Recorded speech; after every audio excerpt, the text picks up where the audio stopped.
Shalom SLCC, selamat minggu pagi 12 Juli 2020. Sebelum kita memulai khotbah saya pada pagi hari ini, boleh saya undang Bapak Ibu semua bangkit berdiri. Kita akan baca satu firman Tuhan, yaitu di 2 Timotius 3 ayat 16. Dan saya berharap Bapak Ibu semua di rumah memperkatakannya dengan suara yang keras.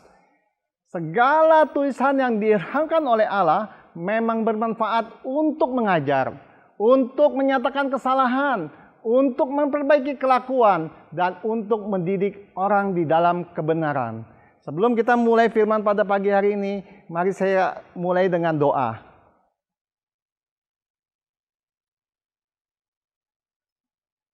Kami mengucap syukur, terima kasih Tuhan untuk minggu pagi yang baik ini. Kami tahu Engkau akan berbicara sesuatu kepada setiap kami. Kiranya Kau urapi bibir hamba-Mu ini yang tidak dapat berbuat apa-apa tanpa urapan-Mu. Demikian juga dengan setiap jemaat yang ada di rumah masing-masing pada pagi hari ini. Urapi mereka, berikan mereka hikmat, pewahyuan sehingga hidup mereka boleh diubahkan semakin hari semakin serupa dengan Kristus. Terima kasih Tuhan, kami siap untuk menyambut berkat-Mu. Di dalam nama Tuhan Yesus kami berdoa dan mengucap syukur.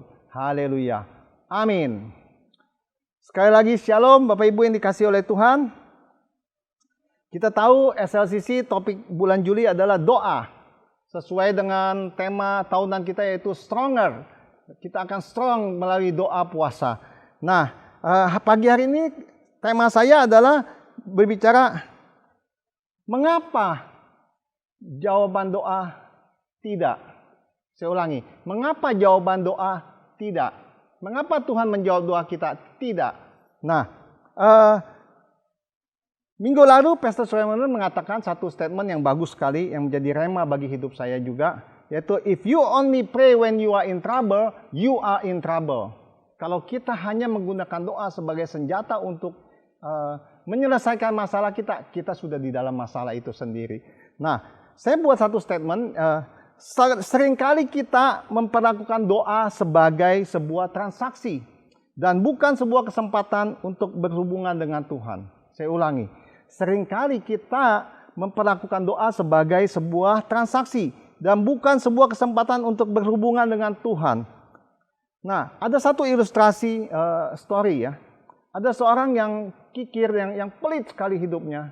Dia menuju ke satu desa untuk berkunjung. Di tengah jalan dia kecapean, dia duduk di bawah pohon kelapa dan dia melihat di sana ada buah kelapa yang banyak.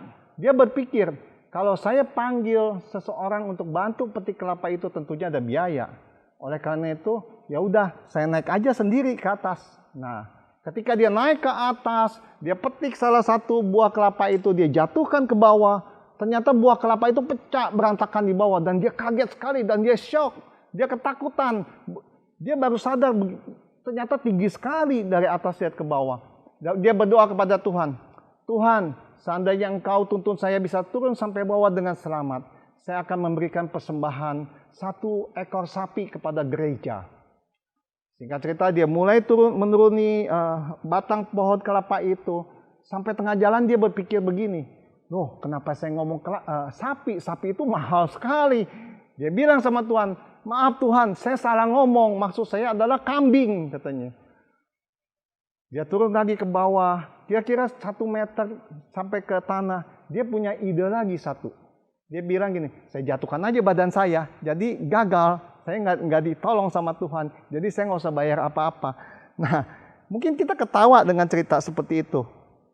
Sebetulnya sering sekali doa-doa kita itu it's all about me. It's all about me. Nah, ada satu statement yang bagus sekali dari Robert Lowe, ya. Dia katakan gini, doa adalah alat yang ampuh. Betul, doa adalah alat yang ampuh. Bukan untuk membuat kehendak seseorang terjadi di sorga, melainkan untuk membuat kehendak Tuhan terjadi di bumi.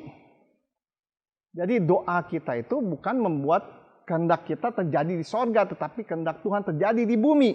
Nah, hari ini saya akan kupas hanya 3 poin saja. Yang pertama adalah Tuhan selalu dengan pasti menjawab doa-doa kita. Tuhan pasti jawab doa-doa kita. Bukankah banyak sekali perbincangan di luar sana orang yang suka berkata, oh doa saya tidak dijawab. No, Tuhan selalu jawab doa-doa kita. Jawaban Tuhan selalu ada 3. Yaitu yang pertama ya, yang kedua tidak, Yang ketiga adalah tunggu waktu Tuhan. Nah, bagaimana kita bisa bagaimana Tuhan menjawab doa kita dengan tidak? Kenapa Tuhan bisa jawab doa kita dengan tidak? Ada 3 hal yang akan saya sampaikan pada pagi hari ini. Kita akan baca di dalam 2 Tesalonika 3 ayat 1 sampai dengan 14. Perikopnya berbicara mengenai berdoa dan bekerja. Kita tidak mungkin baca untuk ayat 1 sampai 14. Oleh karena itu saya hanya mau membacakan ayat 10 dan 11 saja. Sebab juga waktu kami berada di antara kamu, kami memberi peringatan ini kepada kamu. Jika seorang tidak mau bekerja, janganlah ia makan. Dikatakan di sini, jika seorang tidak mau bekerja, janganlah ia makan. Kami katakan ini karena kami mendengar bahwa ada orang yang tidak tertib hidupnya dan tidak bekerja, melainkan sibuk dengan hal-hal yang tidak berguna. Sebetulnya 2 Tesalonika ini konteksnya adalah ketika surat Rasul Paulus kepada jemaat di Tesalonika itu menyampaikan bahwa Yesus akan datang kembali. Dan mereka begitu dengan antusiasnya kalau Yesus akan bangkit kembali, mereka harus bekerja. Mereka pikir sebentar lagi juga Tuhan Yesus akan datang lagi kembali. Dan terjadi chaos. Dan di ayat 11 itu dikatakan bahwa ada orang yang tidak tertib hidupnya dan tidak bekerja, melainkan sibuk dengan hal-hal yang tidak berguna. Hal-hal apa yang tidak berguna? Mereka mulai menggosip, mereka mulai membicarakan orang lain. Karena nggak ada kerjaan Bapak Ibu. Nah, hari ini banyak orang Kristen yang hidupnya mengandalkan Tuhan. Hanya demikian halnya jemaat di Tesalonika pada saat itu, bahwa banyak yang santai dan bermalas-malasan menantikan kedatangan Tuhan Yesus. Mengapa Tuhan menjawab doa kita dengan tidak? Ada 3 hal yang akan saya sampaikan pada pagi hari ini. Yang pertama, doa memerlukan persiapan. Doa memerlukan persiapan. Nah, ada satu statement juga yang bagus dari Ignatius of Loyola. Dia katakan seperti gini, berdoalah seolah seperti segala sesuatunya tergantung kepada Tuhan. Dan berlakulah seperti segala sesuatunya bergantung kepada seseorang. Bapak Ibu yang dikasih oleh Tuhan, kita belajar dari kisah janda-janda ketika zaman Elisa ya. Janda-janda itu suaminya nabi-nabi meninggal dan mereka terlibat dengan hutang yang banyak sekali. Dan singkat cerita satu hari anaknya akan diambil untuk dijadikan budak. Dan dia mengeluh kepada Elia, dia katakan, tolong kami, tolong kami. Nah, apa yang dikatakan oleh Elia? Saya akan baca di 2 Raja-Raja 4 ayat 3 dan 2 Raja-Raja 4 ayat 6. Lalu berkatalah Elisa, pergilah, mintalah bejana-bejana dari luar, dari segala tetanggamu, bejana-bejana kosong, tetapi jangan terlalu sedikit. Saudara lihat di sini. Sebelum dia diberikan berkat oleh Tuhan, dia disuruh mempersiapkan bejana-bejana. Bapak Ibu sekalian, kita sering mendengar orang ya berkata seperti gini. Saya lihat dia ujian itu bagus sekali hasilnya ya. Kenapa bisa begitu ya? Dan setelah ditanya kepada anak tersebut, dia bilang, saya selalu berdoa kepada Tuhan, minta Tuhan kasih saya wisdom, kasih saya hikmat, pengertian, untuk saya bisa menyelesaikan soal-soal ujian saya dengan baik. Oh, ternyata kuncinya seperti itu ya. Oke, kalau gitu besok ketika ada ujian saya akan berdoa kepada Tuhan supaya saya juga bisa menyelesaikan soal-soal tersebut. Singkat cerita ketika dia berdoa, besokannya dia ujian, hasilnya tetap jelek. Dia bilang, ini nggak fair. Kenapa Tuhan kasih kamu bisa, kenapa Tuhan tidak kasih saya tidak bisa? Nah, temannya menanyakan kepada dia, sebetulnya apa yang kamu doakan? Saya doa sama Tuhan, Tuhan berikan saya kemampuan untuk menyelesaikan soal besok ujian. Seperti teman saya itu, saya nggak usah minta banyak-banyak, asal saya bisa dapat angka di atas 6 saja sudah cukup. Terus apa yang kamu lakukan? Ditanya oleh temannya. Ya sudah, saya sudah berdoa kepada Tuhan seperti kamu juga berdoa. Kamu nggak belajar? Enggak, kan Tuhan kita maha kuasa. Tuhan kita luar biasa, Tuhan kita penolong. Tuhan kita juga maha hadir ketika saya ujian, pasti dia ada di tengah-tengah saya. Itulah doa yang dikatakan tidak dengan persiapan. Nah, satu kali juga ada orang yang minta didoakan untuk, ini pengalaman pribadi saya. Pak, tolong doakan saya dong, saya sedang jobless nih. Sudah 6 bulan saya tidak dapat kerjaan. sulit. Kondisi COVID-19 seperti ini juga banyak perusahaan yang tutup. Tapi saya percaya kuasa Tuhan jauh lebih besar. Saya minta didoakan Pak, supaya saya dapat kerjaan. Saya tanya, kamu sudah lamar di mana saja? Berapa banyak resume yang sudah kamu masukkan? Itu dia Kak, saya sedang menunggu waktunya Tuhan untuk menunjukkan kepada saya kemana saya harus masukkan lamaran saya. Saya bilang sama orang tersebut, saya bilang, kamu mau doa puasa 40 hari 40 malam pun kamu tidak akan dapat kerjaan kalau kamu tidak mempersiapkannya. Bapak Ibu yang dikasih oleh Tuhan Yesus, seringkali jawaban doa kita oleh Tuhan dijawab tidak. Karena kita tidak ada persiapan. Kita tidak mempersiapkan diri kita untuk menerima berkat-berkat itu sendiri. Nah, poin yang kedua adalah doa memerlukan tindakan. Nah, contoh adalah di kisah Nehemia. Ketika Nehemia itu melihat satu tembok Yerusalem itu runtuh, dia itu menangis dan dia berdoa puasa. Nanti Bapak Ibu boleh baca di Alkitabnya ya.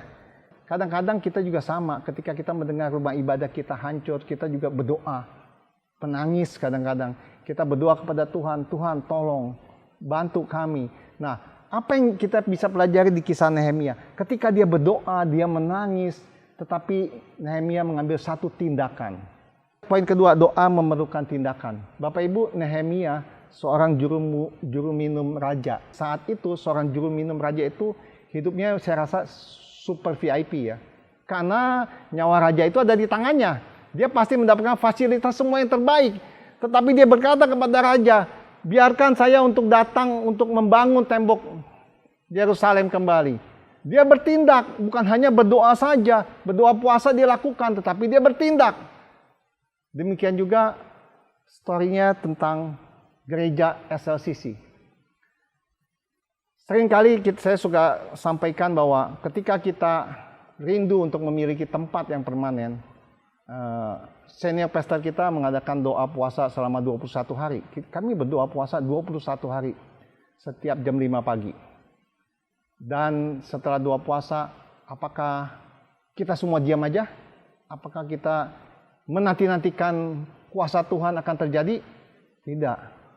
Kita semua mencari tempat. Bahkan kita datangin gedung-gedung, kita datangin tempat-tempat yang kelihatannya memang potensinya untuk bisa kita pakai untuk ibadah. Tetapi saudara tahu, jerih payah kita tidak akan sia-sia.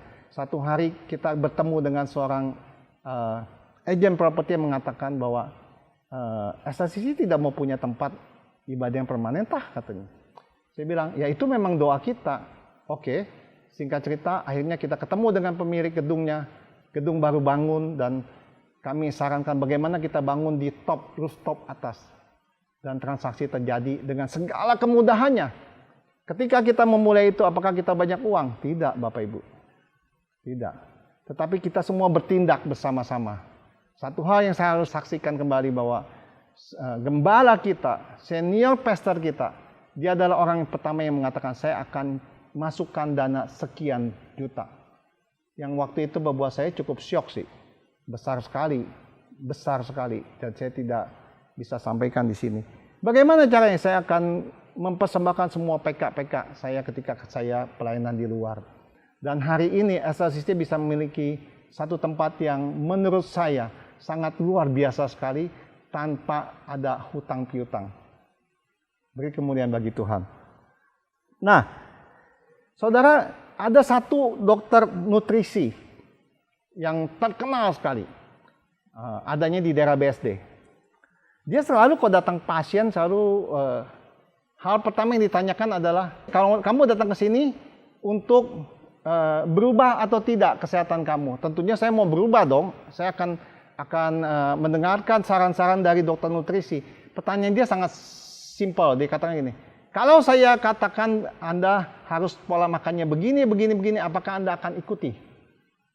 Dia bilang ini, kalau Anda tidak ikuti, sebaiknya Anda tidak usah balik lagi ke sini. Galak sekali ya.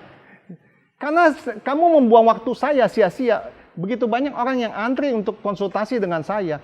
Jadi kalau Anda hanya datang untuk konsultasi dan tidak melakukan tindakan yang benar, maka sebaiknya Anda tidak harus diteruskan kembali datang ke sini. Bapak Ibu yang dikasihi oleh Tuhan Yesus, sedikit kesaksian singkat saya.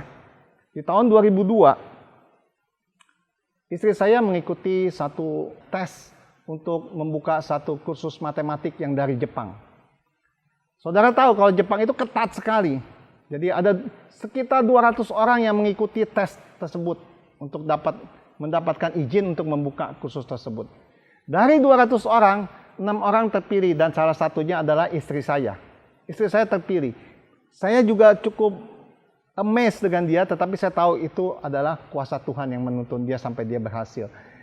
Saudara tahu tidak mudah saudara, karena beberapa kali pertemuan itu dijadwalnya itu mendadak. Jadi besok akan ada training, kamu harus datang. Kalau Anda datang telat 5 menit, maka Anda langsung dicoret, tidak lulus. Dan istri saya lulus itu. Nah, problem pertama sudah lewat, problem kedua, tempat untuk buka kursus tersebut. Dan di daerah rumah kami sudah ada 2 kursus yang sejenis dan dibilang radius di rumah kami tidak bisa. Jadi Anda harus cari di luar Tangerang. Dan kami mencari ke Bintaro, kami cari ke Bekasi, ada tempat yang sudah bagus. Kami doakan. Tetapi tidak bisa deal, saya juga tidak tahu kenapa. Nah, satu hari karena waktu sudah dekat untuk saatnya untuk memulai kursus tersebut, dari perusahaan pusatnya datang kepada istri saya bertanya, sebetulnya ibu mau di mana? Kami bilang, sebetulnya kami maunya ya dekat daerah rumah kami. Oh, memang sudah ada tempat. Nah, di sini kami mengambil tindakan iman.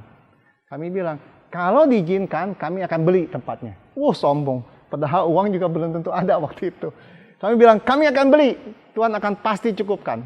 Sesuai dengan doa kami mau tempat khususnya ada di daerah tidak jauh. Karena saudara bisa bayangkan kalau kita buka di Bekasi itu setiap hari harus pulang pergi 2 jam, 4 jam kita buang di jalan. Akhirnya dia datang, dia survei, kita tunjukkan 2 ruko. Kalau ini memang mau Ibu.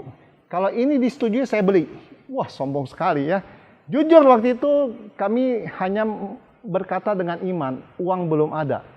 Bukan belum ada sama sekali, belum cukup untuk beli itu. Tetapi saudara tahu orang tersebut bilang ini, yang ini boleh kalau Bapak mau. Nah, problem ketiga timbul. Bagaimana kita bisa mendapatkan tempat itu? Tidak ada tempel dijual, karena memang kosong aja tempat itu. Kami berdoa, tapi singkat cerita kami dapat wisdom kontak salah satu agen. Kita datangi agen. Kamu cari tahu pemilik ini, kalau sampai deal saya kasih komisi. Luar biasa bukan? Biasa penjual yang memberi komisi, kita pembeli yang memberi komisi. Dia bilang, kamu cari orang ini. Dan orang itu dicari, seminggu tidak ada jawaban. Waktu berjalan terus, tinggal 1 bulan lagi sudah harus buka.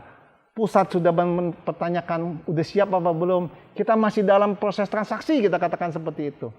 Satu kali, agen itu telepon kami bilang gini, Bapak, ini pemiliknya adalah seorang anggota DPR. Dan dia sibuk sekali, gak gampang untuk ketemu. Dia banyakkan keluar kota. Hari ini aja dia ada di Cirebon. Besok mungkin Semarang. Ya kamu coba dia tanya dia mau jual atau tidak. Saudara tahu, tiba-tiba 2 atau 3 hari kemudian saya diteleponi oleh agen tersebut. Pak, Ibu ada waktu nggak? Hari ini orangnya mau ketemu, langsung mau tanda tangan AJB. Saya kaget. What? Kita belum transaksi harga, belum bicara nilai. Singkat cerita kami transaksi dan itu berjalan dengan baik. Apa yang kita dapat dari kesaksian ini? Bahwa kalau waktu itu kami hanya mengatakan berdoa tanpa melakukan tindakan, maka jawaban doa kami adalah tidak. Bapak Ibu yang dikasihi oleh Tuhan, poin yang ketiga adalah doa yang dijawab tidak oleh Tuhan. Kehendak Tuhan yang jadi atas kita. Kita belajar dari kisah Daud. Kisah Daud di 2 Samuel 12 ayat 16. Itu kita tahu story-nya ketika dia meniduri salah satu istri dari panglima perangnya Batsheba, ya kan? Dan istrinya itu hamil. Dan ketika Daud anaknya itu lahir, anak itu sakit keras sekali. Dan di dalam 2 Samuel 12 ayat 16 dikatakan seperti ini. Lalu Daud memohon kepada Allah oleh karena anak itu. Ia berpuasa dengan tekun dan apabila ia masuk ke dalam semalam-malaman, itu ia berbaring di tanah. Daud orang yang dikenal oleh Tuhan. Daud berdoa dengan puasa. Jawaban Tuhan apa? Kita tahu story-nya ya. Tidak. Terus pertanyaannya, apakah Tuhan jahat? Apakah Tuhan tidak baik? Di dalam 2 Samuel 12 ayat 25 dikatakan, dan dengan perantara Nabi Nathan ia menyuruh menamakan anak itu Yedijah. Saudara, ketika anak itu mati, orang berpikir bahwa Tuhan itu jahat, kejam. Sebetulnya tidak, Bapak Ibu yang dikasihi Tuhan. Tuhan tahu kalau anak ini hidup, anak ini akan membawa Daud untuk mengenang terus kejadiannya, dosa-dosa yang dilakukan. Ketika dia menghamili Bathsheba dan memiliki anak tersebut. Itu satu. Kedua, tentunya setiap dosa kita ada konsekuensinya. Dan itu ada konsekuensi dari Daud. Tetapi kisah Daud terus berlanjut. Ketika anak itu meninggal, Daud langsung selesai puasa dan dia mendatangi Bathsheba dan dia menghibur Bathsheba dan lahirlah seorang yang bernama Salomo. Tadi saya sudah bacakan di 2 Samuel 12 ayat 25 bahwa dan dengan perantara Nabi Nathan ia menyuruh namakan anak itu Yedijah. Yedijah artinya yang dikasih oleh Tuhan. Dan kita tahu kelanjutan story-nya Salomo itu menjadi raja yang terbesar yang pernah ada, raja yang terkaya yang paling ada, dan raja yang memiliki hikmat yang luar biasa sekali. Kisah yang kedua adalah kisah Abraham. Yang jawaban doanya adalah tidak. Kita tahu ketika Sodom dan Gomora, Abraham bapak beriman, bapak yang berdoa kepada Tuhan secara syafaat, dan dia mencoba untuk menegosiasi dengan Tuhan. Kata Tuhan, di Sodom dan Gomora telah terjadi kejahatan yang luar biasa sekali. Saya akan habiskan itu semua. Tetapi Abraham berusaha untuk negosiasi dengan Tuhan. Tuhan, bagaimana seandainya ada 50 orang benar di sana? Masa Tuhan tega untuk habiskan semua? Oke, kalau ada 50 orang saya tidak akan habiskan. Tapi dia negosiasi lagi. Ternyata tidak ada 50 orang. Bagaimana kalau ada 45 orang? Hanya 5 yang tidak benar. Tuhan bilang, oke, ternyata tidak bisa. Dan dia bilang lagi, bagaimana dengan 40 orang? Kita tahu story-nya. Bagaimana dengan 30? Bagaimana dengan 10? Singkat cerita, maka Sodom dan Gomora itu dihabiskan oleh Tuhan. Apakah Tuhan jahat? Tidak. Tuhan punya rencana jauh yang lebih baik daripada rencananya Abraham. Satu ilustrasi yang kita bisa tangkap adalah ketika seorang anak kecil sakit flu, batuk pilek, dia datang kepada bapaknya, dia katakan, "Pak, aku mau es krim itu, Pak. Tolonglah beliin saya es krim." Ya kan? Mungkin dengan merengek, mungkin dengan membujuk, ya kan? Dengan beragak seolah sudah sembuh. Seorang bapak yang baik tidak akan memberikan es krim tersebut. Bahkan bapak tersebut pasti akan memberikan yang pahit, yaitu adalah obat. Mungkin di dalam posisi anak itu mengatakan bahwa papa jahat, papa nggak punya kemanusiaan. Saya udah kepengen sekali dengan es itu, tetapi tidak dikasih juga. Padahal papa beli itu juga nggak ada artinya, bla bla bla bla bla bla. Karena dia tidak tahu. Nah, saudara, saya punya kesaksian satu teman saya. Dia bersaksi bahwa satu kali dia mengikuti satu tender, satu perusahaan besar. Perusahaan cukup besar ya, multinasional juga. Dia bilang dia ikut tender itu, dia sudah persiapkan semua yang baik. Ingat, poin pertama adalah mempersiapkan dengan baik. Dia sudah mempersiapkan dengan baik. Dan bahkan dia sudah bertindak, dia datangi kantor tersebut dan dia datang lebih awal, dia ikuti tender tersebut. Tetapi ternyata dia nggak menang. Waktu itu dia datang ke saya, dia cerita, cuman sharing aja, dia bilang, sebetulnya saya agak sedikit kecewa sih, Pak. Saya udah lakukan semua yang benar, saya nggak main sogok-sogok, dan semua saya kasih harga juga sudah yang terbaik, kenapa saya tidak menang?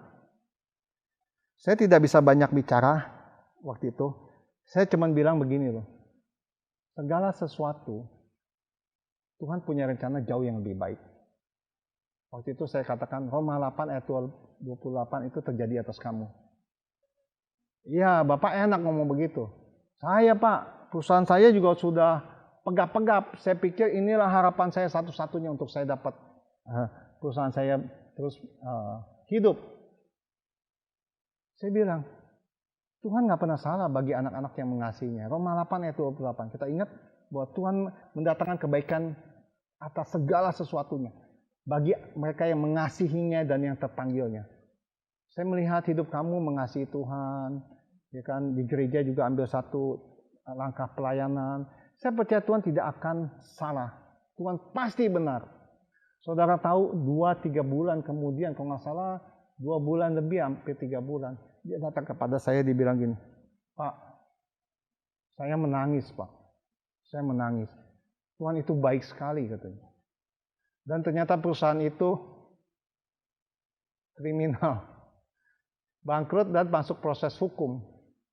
Semua supplier-suppliernya juga kena terjerat dalam hukum. Masuk proses dalam hukum.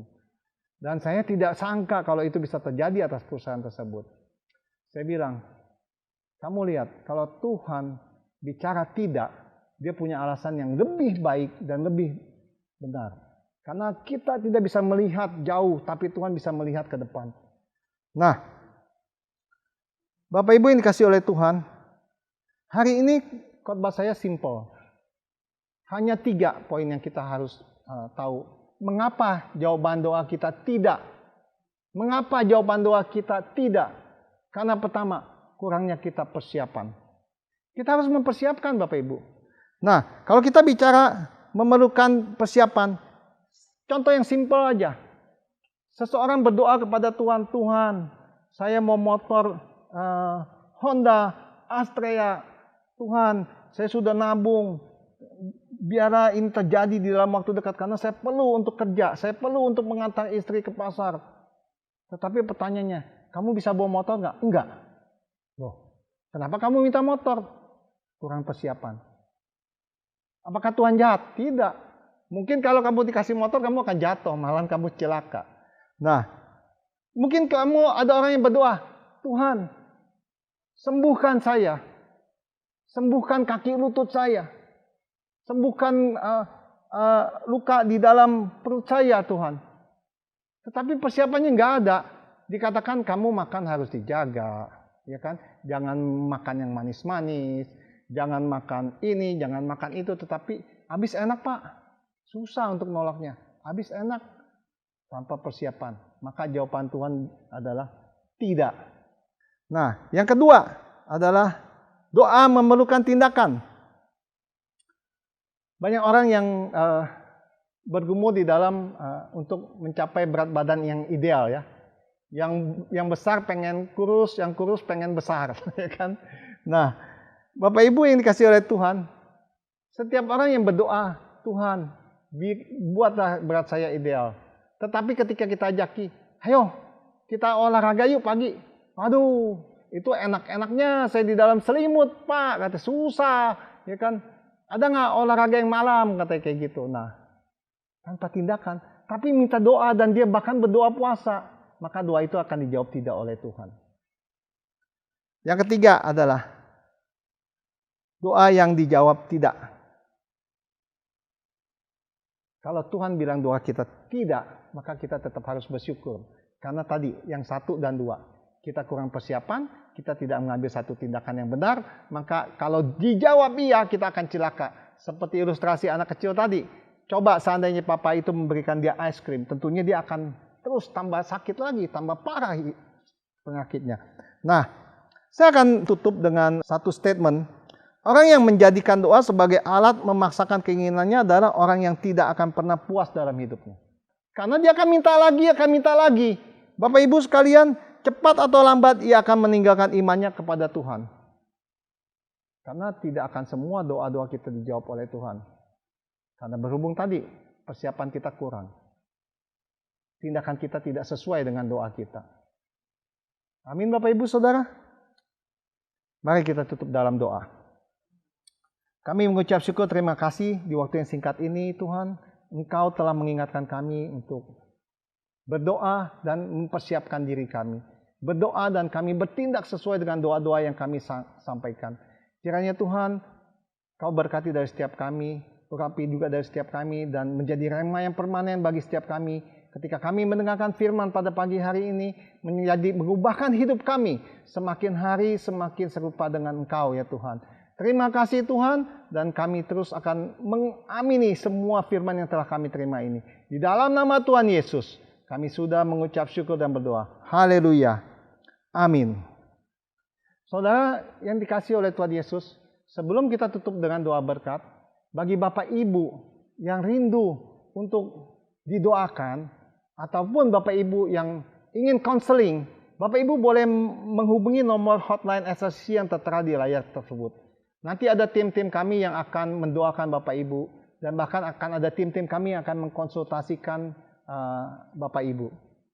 Mari saya undang semua bangkit berdiri, dan saya akan tutup di dalam doa berkat. Mari kita angkat tangan kita arahkan hati kita. Tuhan berkati engkau dan melindungi engkau. Tuhan menyinari engkau dengan wajahnya dan berikan engkau kasih karunia. Tuhan menghadapkan wajahnya dan berikan engkau damai sejahtera. Terimalah berkat dan rahmat dari Allah Bapa, cinta kasih dari Tuhan kita Yesus Kristus, dan persekutuan manis dari Allah Roh Kudus menyertai kita mulai pagi dan siang hari ini sampai selama-lamanya. Semua yang sudah menerima berkat sama-sama katakan amin. Ibadah sudah selesai, silakan saat teduh.